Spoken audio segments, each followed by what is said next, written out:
Petugas kepolisian dari Satuan Narkotika Polres Pindrang terpaksa menembak kaki pelaku lantaran pelaku berusaha melawan petugas saat akan ditangkap. Pelaku ditangkap dengan barang bukti sabu siap edar seberat 50 gram. Pelaku diketahui merupakan residivis pencurian sepeda motor dan bebas dari penjara setelah mendapat asimilasi COVID-19. Kini pelaku terancam pidana 10 tahun penjara.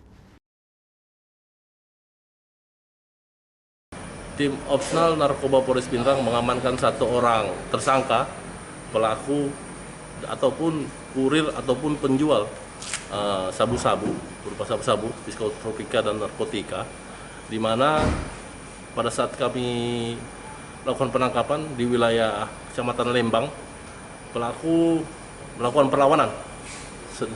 Sedangkan itu kami melakukan tindakan tegas untuk melakukan tindakan tegas terhadap tersangka. Nah, dari hasil ini barang bukti yang diamankan, Pak? Untuk barang bukti yang diamankan pada malam hari ini, saya mengamankan 1 bal. 1 bal itu sekitar 30 sampai 40 gram sabu-sabu. Nah, rencananya